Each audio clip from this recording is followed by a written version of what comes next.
Hello, everyone. It's a little before 1:10. I thought we would have a couple of minutes for people to get settled. I guess you guys are already settled, huh? You're ready? You're ready for the program? Okay, all right. Um, Thank you, everyone, for coming out today for this event. Um, we're really happy with the turnout, frankly. This is fantastic. It shows a great deal of interest, I think, in the topics. Um, I guess I don't need to tell you guys. Did everybody sign in at the table? That's cool. Thank you very much. That'll help us keep up with you guys, and you guys can keep up with us.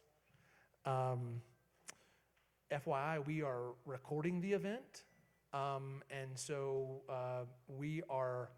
It is not being broadcast on Zoom or anything, but what we will do is afterwards we will upload this. I mean, we'll take it, we'll upload it to YouTube, and then probably share it on our site, and then we'll share it out into the world.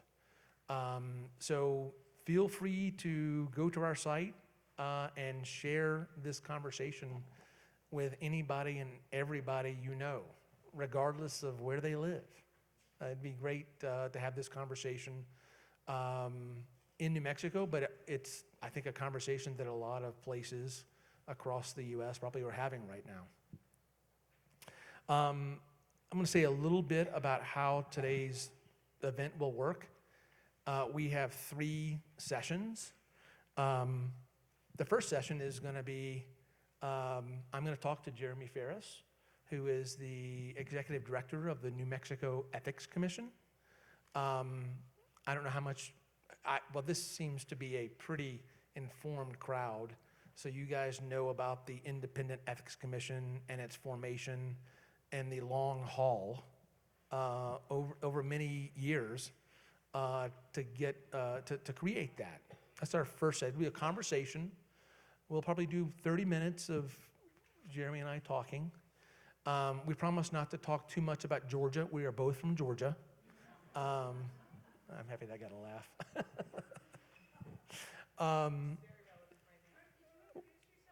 Oh, I'm sorry. Yes, my name is Trip Jennings. I'm executive director of New Mexico in Depth, and we are hosting the event. I'm going to go through, and after this session, we're going to have 2 panel discussions about whether it's time to professionalize the legislature, paying the legislature, professional year-round staff, and then we're going to have a conversation about, are our laws and regulations strong enough to make sure that the public performs its oversight role on government. So, yes, I'm Trip Jennings, New Mexico in Depth. I don't know how much you guys know about New Mexico in Depth. How many people know about New Mexico in Depth? Okay, so we have most people. We are a nonprofit digital organization. Our mission is, basically it's data-driven investigative work that seeks to catalyze change in the state. That's kind of our purpose, our mission. We do a lot of work with journalism around underserved communities, but also around transparency and ethics. And that's what has brought us to today and why we're doing this event. We think that this is a really important conversation to have. If I could sum up what the underlying theme of today's conversation, at least one of the major themes, is public trust. Over the years, there has been eroding public trust in government, but it's not just government. This is something that is across society. A lot of institutions have eroding, that they are just having to deal with an erosion of public trust, a distrust. People don't know how much they can trust institutions. We have assembled people today who are thinking about these very large subjects and coming up or thinking about wrestling with possible, I don't know if there's solutions, but maybe guardrails to help maybe slow the erosion of public trust, restore some of the public trust. And we hope that it's informative, and we hope that it is that you've come with some questions and are ready to have a conversation. As many of you know, we've had a few scandals involving public officials here in the state over the last, I've been here 17 years. I moved here from another state, and in that time we've had a lot of public scandals, and that's part of what really led to the creation of the independent State Ethics Commission that Jeremy heads up. And that's our segue into our first session. Did I hit, is it 1:15? Did I get it right? On a roll. Okay, I'm on a roll. So, some things you need to know about Jeremy, and he'll add some stuff. You want to say hi to the crowd? Hi, everyone. Thanks for coming out today. Jeremy has quite the resume. He graduated from University, Georgia Tech, which is quite a good school, and then went to a small school in England called Oxford, where he was a Rhodes Scholar. One of his, he was there with, he said it was okay to say this, he was there with Pete Buttigieg. And so I have told Jeremy that at some point I would like to sit down and talk to him, not about necessarily his time with Pete Buttigieg, but his time at Oxford, because that sounds like a dream, just studying. He has a law degree from Harvard Law School and a doctorate and a master's degree from Oxford. Is that correct? That's right. You were a lawyer in Atlanta, as I recall, and a lawyer in Albuquerque. And then he served as the lead chief counsel for the Department of Finance and Administration before taking on this role and creating the State Ethics Commission, which was a long time coming in the state. Did you want to add anything about your background, or? No, you got it right, except I'm really from Alabama, which is kind of sorry, deeper south than. Oh, that's Georgia, right. but- You did. That's right. You moved to Georgia. Is that okay? Sorry about that. Thanks for correcting me. My father is from Alabama, so we share a little bit of an Alabama thing.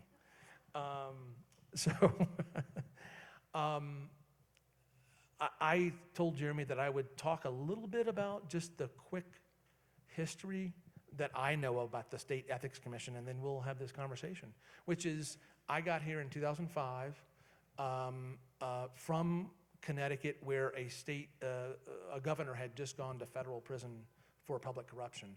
So public corruption, and the State Ethics Commission in Connecticut played an important role in the prosecution of that governor. And so when I got here, within days, one of the top public officials, I started work at the Albuquerque Journal. Within 5 days of my starting date, a top public official was indicted by the U.S. Attorney's Office. And this was 2005, and from 2006 on, there was a push and pull to create an independent State Ethics Commission. And we were maybe one of 10 states, I can't remember, that did not have such an agency in the country.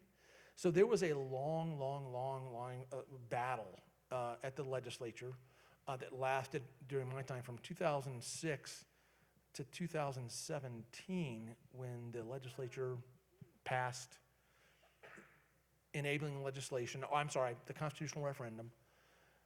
75% of voters, supported the creation of the State Ethics Commission. And then in 2019, as I recall, is this right? That the legislature passed all the legislation, the enabling legislation, what the commission would do. So we've had a long time to get to this point with Jeremy here, who has created a new agency, and it's hard. I can speak from experience in the sense that creating something new is very difficult. I'm just wondering, let me get to my, here. I know that I kind of talked about public trust, Jeremy, but I know that you want to say something to the folks here about kind of your thesis about what the State Ethics Commission does, what the major points are. Sure. So the commission was a long time coming. There are folks here in the audience who know that history better than I do. Cliff Reese, I think, gave the commission maybe 4 or 5 banker's boxes of documents relating to the history of its creation over the span of, I don't know, 20 or 30 years. But now that it's here, I think I have a couple of kind of view from the Sandia Crest kind of global, 10,000, 30,000 foot view of what we're doing, of what ethics law is all about in New Mexico and generally. The foundational principle, the foundational kind of normative principle that I think animates any law that you can properly call ethics law, or any government agency that's attuned to government ethics. It's really all in the service of one principle, and it is the principle of public trust. It's that the powers and prerogatives of government office, the property that people in government have access to, it's not theirs. They don't own it. They can't use it in whatever way that they deem fit as though they do own it. It's something that can only be used and exercised for the public's benefit. That's an old idea, and it's an idea that the genealogy of that idea is very, very interesting, because in the early modern period, when the idea of the state itself was kind of coming into the fore, that's not how states and governments worked. In the 1600s, say, government office was something that people took so that they could make a profit from it. And that kind of kept the burdens of the cost of administration down. And so the idea of this core normative principle of public trust, it's related to a bunch of other ideas that unfolded over a 200 to 300 year period. The idea of the state itself, the idea of what a government office is, the idea of public trust, the idea of what a corporation is. The duties of loyalty that the law applies in corporate law are also quite similar to that public trust principle.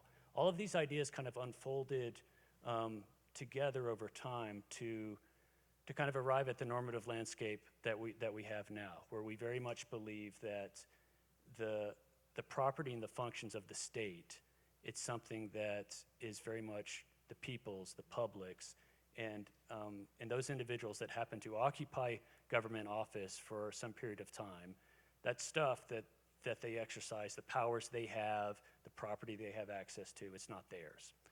So that's the core kind of public trust principle.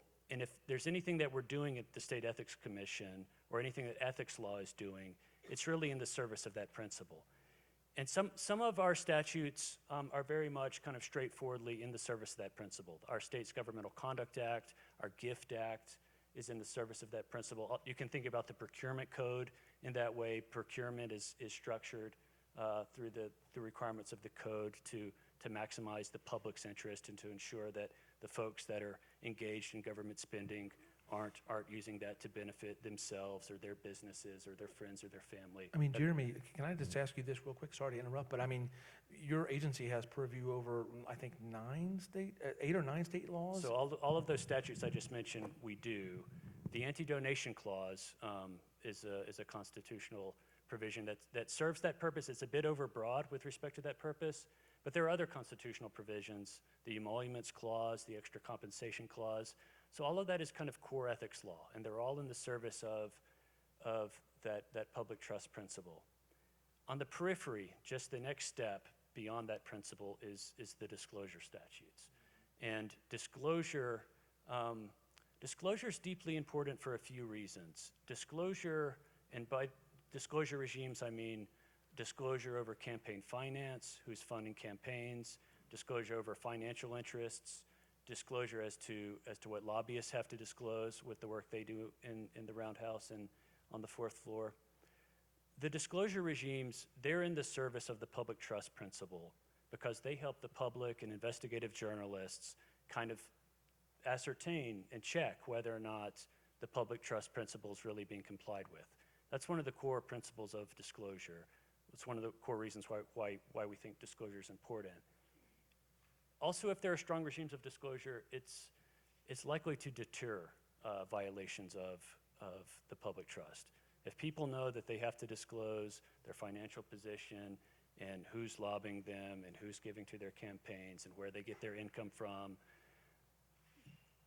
that means it's much less likely that they're going to do something blatant. You know, I want to say something to that, which is in covering legislatures, there was a certain lawmaker who basically said to his members, he was a legislative leader, he said, don't do anything that you don't want to see on the front page of the newspaper.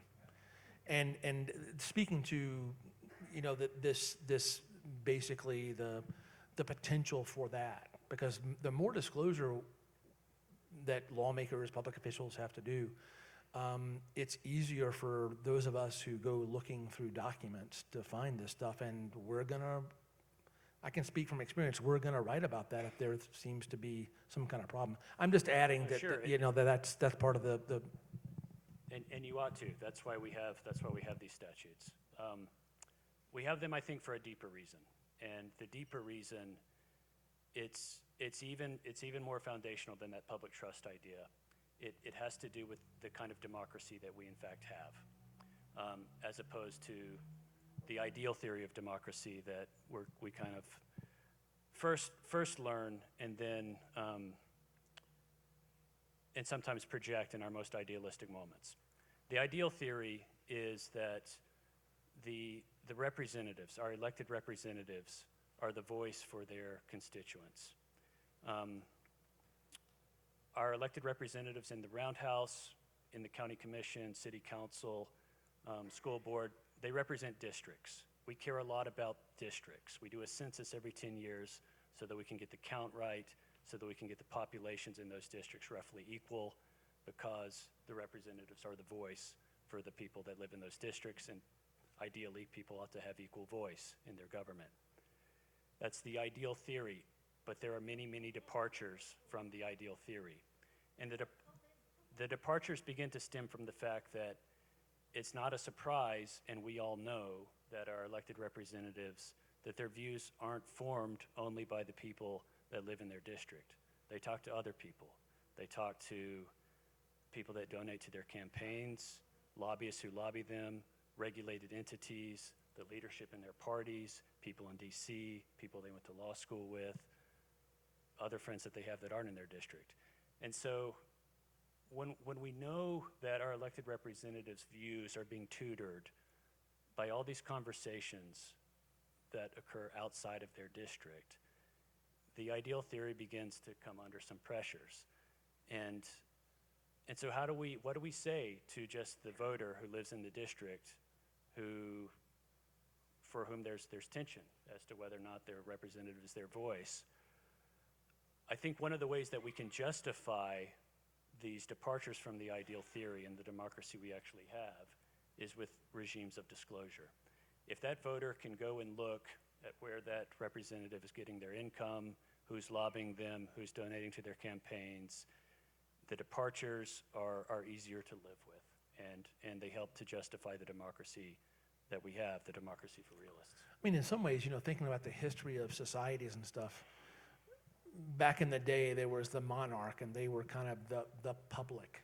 And then in the 2 or 3 centuries that you were talking about, you had this creation through, you know, the cafe culture in certain European states where people started having debates and stuff like this. And then you begin to have this formation of the public. And now it's not, the power is now with the people, not a single like person or whatnot. That this is fundamentally, I guess that's what you meant by the ideal kind of theory, which is the public is kind of in charge. But the reality, everyday reality, is that we're human beings, we're all flawed. And that's been my experience of covering legislatures, which is human beings are flawed. Many genuine people serve in public offices and whatnot. But the disclosure gets at the public's oversight role, right? Basically of trying to keep people in check.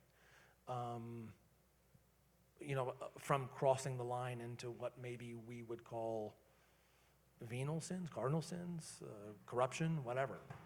And I want to say that I've covered legislatures for 20 years, and many people are genuine, they're good people. But sometimes things happen. Sure.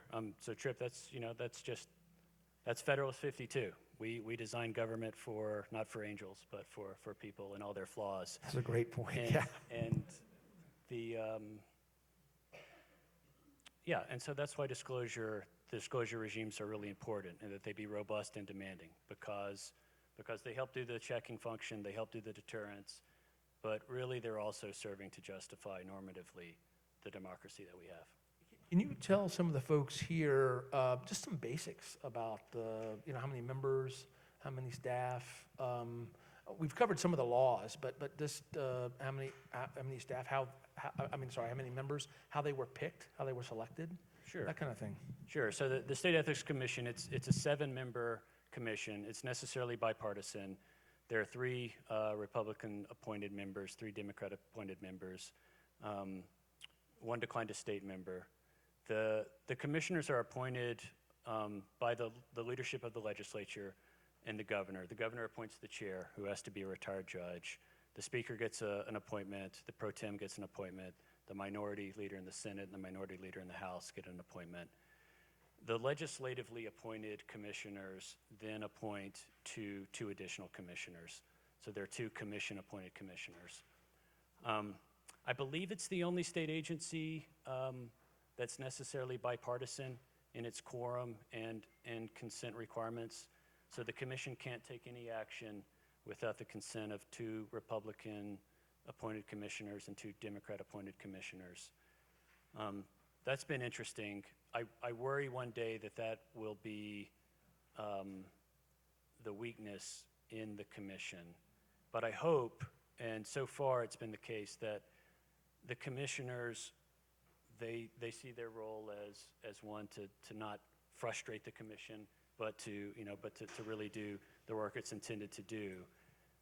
Over time, one thing and hopefully, this will be long after I'm gone, but something that we'll have to watch is to make sure that the commissioners are appointed in good faith, and they're there in good faith, as opposed to being appointed to frustrate the work of the commission. Is that kind of what you mean about the potential weakness? That is the potential weakness. Yeah. But so far, the culture, I think, that the initial commissioners have developed is one that should continue, in part because the terms are staggered, and the staggering of the term should lead to the kind of continuation of a culture of good faith.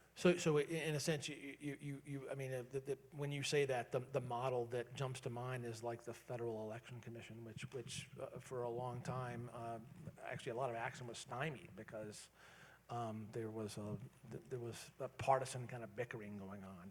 That is what we have to avoid. The Federal Election Commission is still stymied, and it's very much on my mind in thinking about the design of the agency and what the attorney staff can continue to do even in the future if the commission is kind of politically blocked. Well, that was a perfect segue. Can you talk about some of the things that the commission has done in I think it's 3 years? 3 Sure. years? Yeah. So we have a couple of main functions. The first is the commission, it investigates and adjudicates complaints that third parties file. It kind of operates like in a quasi-judicial role. It's the attorneys that that check for jurisdiction. It's the attorneys that conduct the investigations and determine probable cause. We have hearing officers on contract that hold the hearings. So we have a retired federal judge, Magistrate Judge Alan Torgerson, who is the hearing officer. And then hearing officer conclusions and findings can be appealed to the full commission. That's the first thing the commission does. The second thing that we do is we file lawsuits to enforce the state's ethics statutes. And so as opposed to the posture of complainant versus respondent in the State Ethics Commission, that's in the posture of State Ethics Commission versus defendant in the Second Judicial District Court or the First Judicial District Court. So we file civil enforcement actions. The third thing, we issue advisory opinions and advisory letters to requesters who ask for advice on how the state ethics laws apply. And then finally, every year we give the governor and the legislature a set of recommendations about how to amend the state ethics laws to make them better. Can you name 2 or 3 cases or that you spend a lot of time on and that you're the most proud of, or because you've had 3 years of experience, and I know that we've written about some of those, but can you talk about some of those? I can only tell you about some of them because a lot of our work is under a kind of cloud of confidentiality. But some of the public things that have, I think, been helpful and made some progress in the state over the last 3 years. The first is a lawsuit that we filed and litigated against what I would call a dark money group, the Council for Competitive New Mexico. This was related to the 2020 Democratic primary. There was a group that called themselves the Council for Competitive New Mexico that were issuing attack ads against some of the progressive Democratic challengers in that primary, and kind of ads in favor of some of the conservative Senate members who in fact got primaried. They hadn't filed any of the required registration or disclosure laws with the Secretary of State's office. We asked them to do that. They didn't, and we sued them. It was quite interesting, Trip, because the lawyer who entered an appearance for that agent or for that nonprofit wasn't a New Mexico lawyer. It was a guy named Charlie Spees out of Dickinson Wright in D.C. Charlie Spees was one of the kind of architects of Citizens United. And so, you know, we didn't have to litigate too long in order for us to, I guess, to convince them to settle. And the settlement was for disclosure of who was the money, who financed all these ads. And in the end, it was all P&M. That was a kind of early win on a dark money case that we got. It's illustrative because it shows that it's the DC firms that are involved. We've had another dark money case, and it was another DC firm that popped up. But one of the kind of lessons here is that there is out-of-state money that's being raised and spent in New Mexico, and when we file these cases, more often than not, it's a DC firm that pops up, and yeah, we have to. I mean, part of the work is to keep the Campaign Reporting Act tuned up to be able to handle disclosure of out-of-state money. I remember when the press release went out from you guys about P&M being behind a lot of that money because. You know this, I'm not sure everybody else out there does, but we had a young reporter who looked into the 2020 ballot measure to change the makeup, I think it was 2020, the makeup of the Public Regulation Commission. And he found some really interesting stuff. I mean, ExxonMobil gave money. And there's a lot more money that we couldn't identify. We reached out to utilities, and all the utilities said basically, no, we didn't give money. I mean, we didn't know how to track that. The only utility that didn't answer the question was P&M.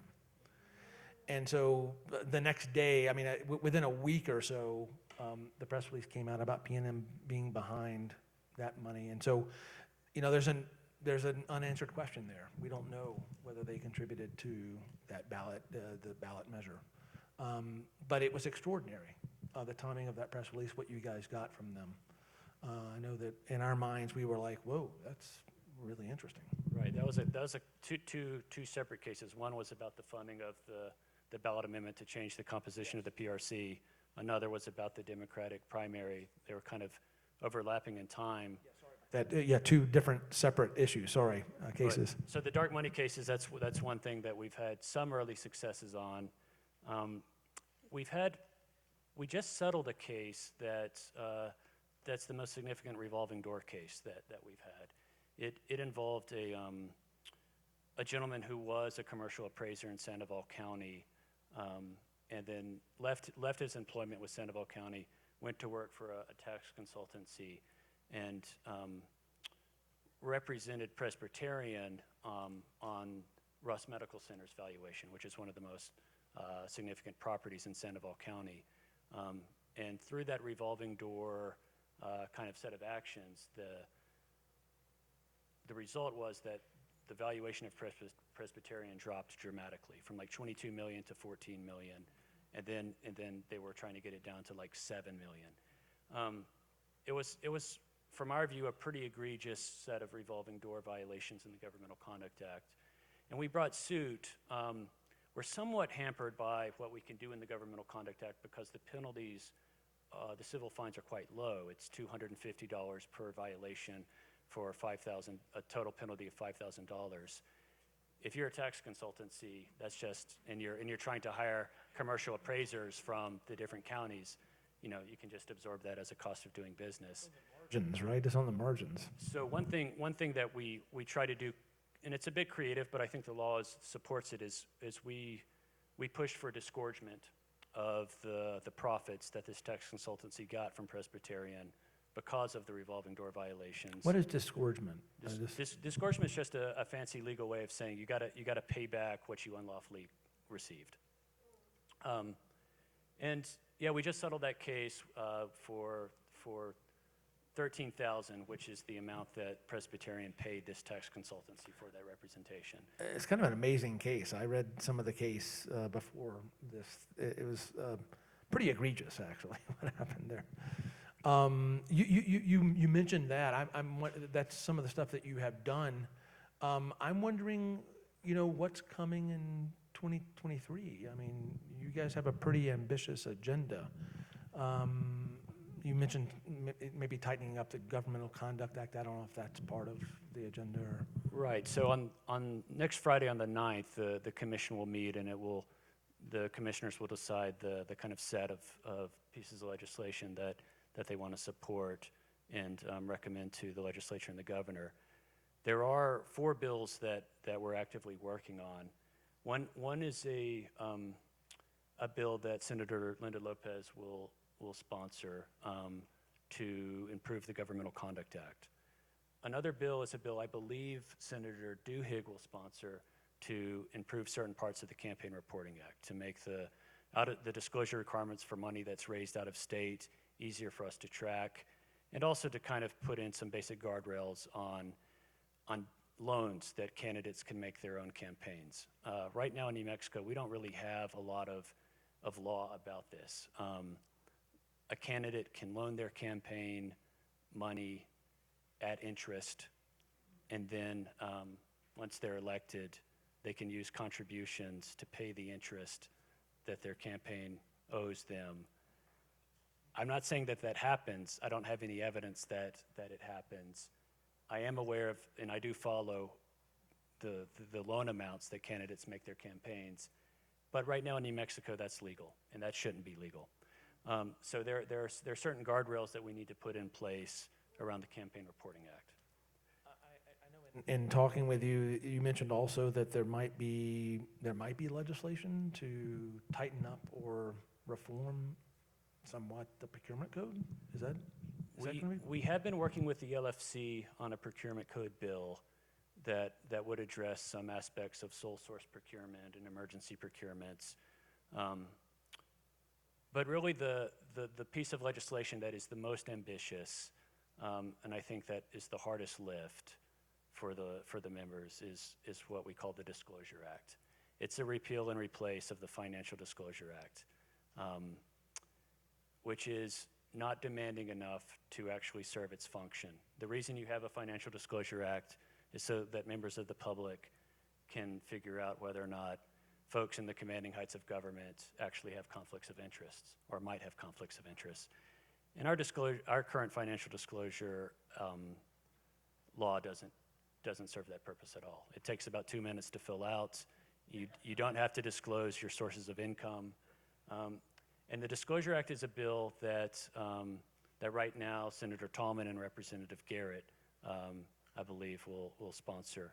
And that bill would be the most transformative, I think, for ethics in the state of New Mexico.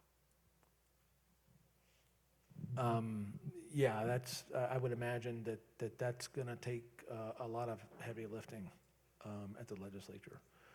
I just say that based on my experience of covering legislative bodies. It's just tough. We've been talking for about 30 minutes. I'm wondering if anyone out there has a question for Jeremy. Can we have a mic for folks? Oh, over there. Okay. We'll get a mic to you guys.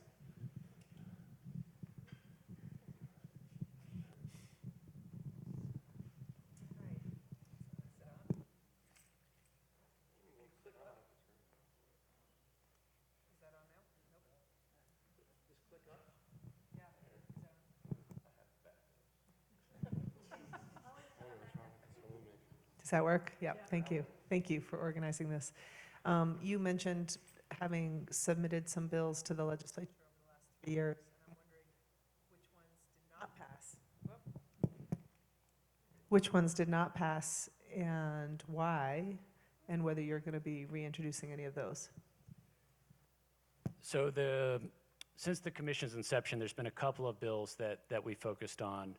The first bill which did pass was a bill to disentangle the duties and powers between the Secretary of State's office and the State Ethics Commission. So the State Ethics Commission gets created as a state agency, and then it gets dropped into an ecosystem of state agencies that are already to some extent doing ethics work or not. The AG's office, the Secretary of State's office. So the first bill, which did pass, just kind of disentangled what we do and what the Secretary of State's office does, and pretty much made clear that they're the agency that's responsible for handling the filings and making sure that the filing system works, and also they're really responsible for voluntary compliance. And before consequences really start to happen, the Secretary of State's office has an opportunity to achieve voluntary compliance. The State Ethics Commission is the agency that does the interpretation of these statutes through its advisory opinions and is the agency that adjudicates and enforces violations. So that bill passed. The Disclosure Act was introduced last session. It was sponsored by Representative Garrett, again, Representative McQueen, Representative Townsend, and Senator Tallman. It wasn't germane. We didn't do the thing where we had an appropriation for $15,000 to teach middle school students about ethics in public life. Does everyone know what germane means in the legislative parlance? Yeah. No? Yeah, the short session means, it needs to have a budgetary kind of, it needs to be linked to the budget or found germane so they can, listen, or they can actually take up the bill. When he said it wasn't germane, they found that it couldn't be taken up. It was in a short session, so. That's right. But we did it so that we could get pen to paper, and now it's all, it will be germane, and this time we'll really make an effort at it.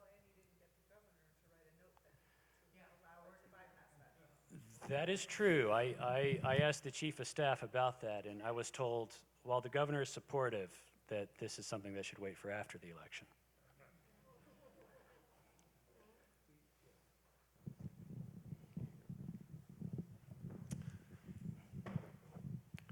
Hi, I'm Mark Glazer with the New Mexico Local News Fund. Does your commission deal with kind of local officials, like mayors and city councils and all that around New Mexico? And if not, is there a way to kind of cover ethics or be a watchdog to those folks too? The answer is yes, but the commission does not have jurisdiction for local officials and local employees as a quasi-judicial body. So if somebody files an administrative complaint with the commission against their mayor or their city councilor, we'll dismiss that for lack of jurisdiction. But the commission does have the power to file a lawsuit against anyone to whom the Governmental Conduct Act or the Procurement Code or the Anti-Donation Clause applies. And so that means that the commission really can enforce the ethics laws with respect to local governments through lawsuits. And one of the early tasks of the commission was to provide recommendations about whether or not its personal jurisdiction and its quasi-judicial role should be extended to locals. And we recommended that we're not ready for that because I think the current structure is much more efficient to be able to enforce the state's ethics laws against locals. The alternative is to have every local kind of town council dispute boil into an ethics commission case that's on our docket. And our process is, under the State Ethics Commission Act, is quite involved. It's resource heavy. And so it's easier for us to enforce, I think, the ethics statutes via lawsuits with respect to the locals. And we do hear about different kinds of violations at the local level. Just because we don't have that kind of jurisdiction doesn't mean that we're not informed on what's happening in local government around New Mexico. We receive referrals from the state auditor. People call in with what's going on in their community. And it's just more efficient for us to use the commission's discretion to remedy those violations and to really focus our resources. We're small, we're real little. Our budget is less than $1.5 million a year. We have 5 attorneys and 2 non-attorney staff. We run real lean. We're really only able to do what we do with our small staff because the folks that work on the staff are super talented and really motivated. Would you like to have more budget? I mean, is that another thing you want to add into the Well, yeah, I to mean, your so priorities? yeah, every year,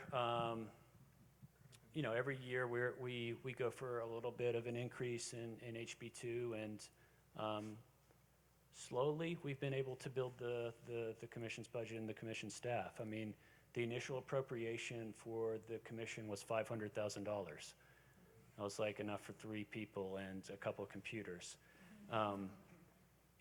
We're up to 7 people now. We're asking for a budget that would cover 8 or 9. It's not something that's going to get built in one session or overnight, but we're making progress every year. That's great. Yeah, I don't know whether it was Trip or you, but you alluded to the instance of the constitutional amendment around the PRC appointment process. And there's pretty clear evidence that there was a lot of out-of-state dark money used to fund that campaign. Was there any investigation of that? So we filed a lawsuit relating to a group that was spending to support that ballot amendment, a group that was called the Committee to Protect New Mexico Consumers. They had not registered and filed appropriate disclosures for their mailers that they sent out. Misleading mailers. Perhaps. We filed suit, and the attorneys that entered an appearance, no, I'm sorry, we didn't file suit. We sent a demand letter. And the attorneys that entered an appearance is a guy named Ezra Reese, who was with Mark Elias at Perkins Coie. He's now gone over with Mark Elias to Mark Elias' own firm in D.C. Big campaign finance, Washington, D.C. firm. And Mark this guy was going to fight us. We were going to go through a years-long litigation with him.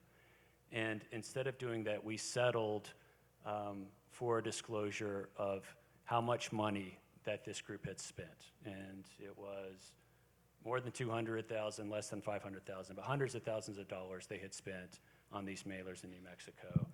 We did not get disclosure of where the money came from because that was the deal. And what we were able to do is like, okay, we'll settle for this. We'll let the New Mexico public know.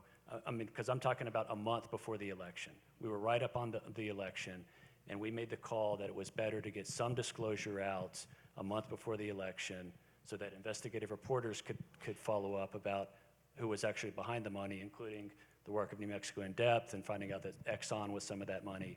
So we made the decision to settle for less disclosure than perhaps we would have won had we gone through years-long litigation.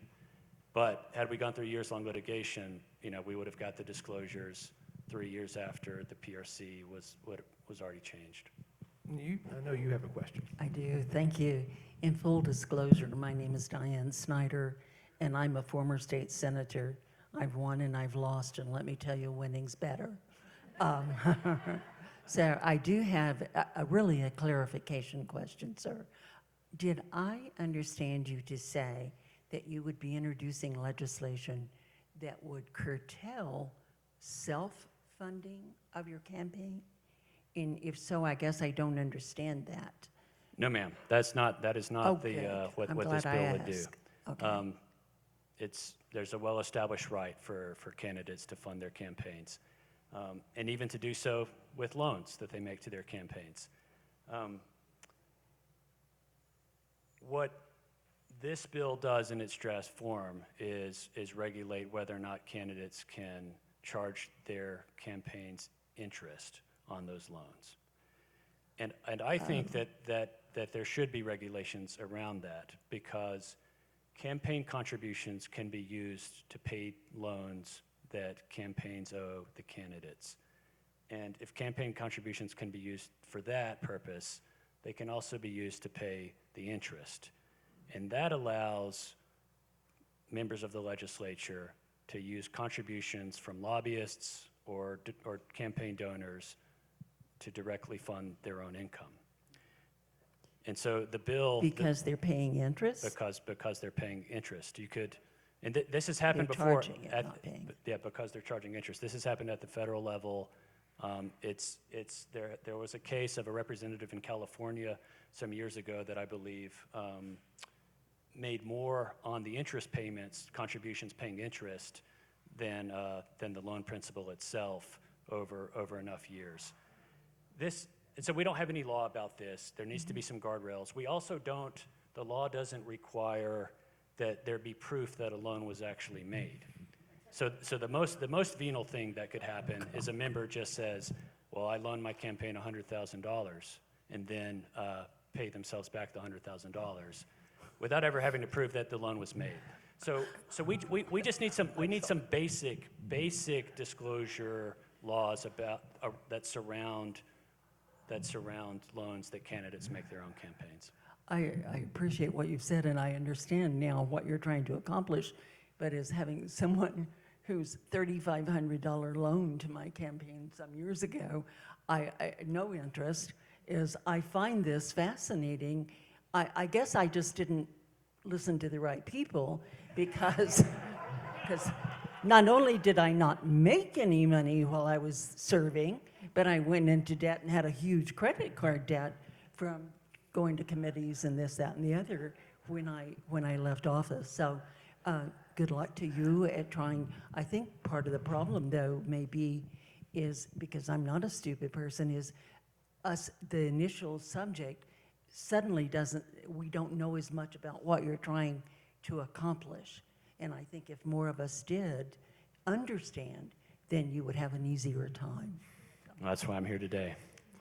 I just want to say that I love that we can get into the weeds like that, and the audience appreciates it, because like for government nerds, this is like catnip, I mean, do we have one other question over here? I have something probably of a more obtuse kind of question in regard to ethics, and that is how outside of your lawsuits and that sort of thing can the Ethics Commission contribute to public confidence in whatever is going on outside of the lawsuits, like lies or other kinds of things that are undermining the trust in our government? And maybe it's really too far afield from what you can really do, but I'm wondering if you have ideas about whether or not the Ethics Commission could somehow help in the public realm with whatever else some of us might try to do on next door or wherever we are, punching back against the wrong things that are being said and done. So there's at least three thoughts I have in response. The one thing I'd like to do in the next fiscal year is for the commission to get together some model ordinances for governments at the local level. So the Campaign Reporting Act doesn't apply to folks at the local level, to local elections. The Financial Disclosure Act doesn't apply to folks at the local level. One thing that we could do is we could put together a set of model ordinances that would be appropriate for the local level, that deal with campaign finance at the municipal and county level, financial disclosure at the municipal and county level. That would be helpful. The second thing to remember about the State Ethics Commission is we're really only as effective as the laws are strong. If the laws are weak, the Ethics Commission is just, it's fake. So the work that we try to do every session with advancing the Governmental Conduct Act, the public trust, and the disclosure bills, that really, really matters. And then the last thing I'll say is about this dichotomy between trust and distrust. There's always going to be distrust, and you have to inject distrust into the system in order to achieve trust. So you have financial disclosure requirements and campaign finance disclosure requirements because you don't trust. Those statutes are themselves a reflection of some amount of distrust. And so the project is kind of to optimize the amount of, to minimize the amount of distrust and to optimize the amount of trust, knowing that there has to be distrust in order for the system to work. So we're never going to get rid of distrust because it's essential to having a non-corrupt state.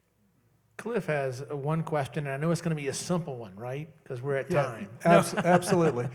In fact, my question was just asked much better than I could have. But you both mentioned the long history of creating the State Ethics Commission, and several of us in the room have been involved with that. I remember one of the legislative leaders who opposed the Ethics Commission's creation said, you can't legislate ethics. Either your public officials know that it's right or that it's not right. And I wondered if you would comment on that. How specific do we need to be, Jeremy, particularly, around where we draw the lines of what is permissible and what is not permissible in terms of public ethics? Sure, Cliff. The way I think about this is kind of by analogy to stuff I learned in corporate law.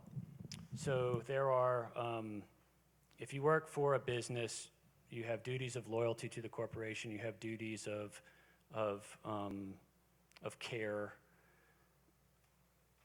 There are duties that we expect our elected officials and folks that just work in government to meet.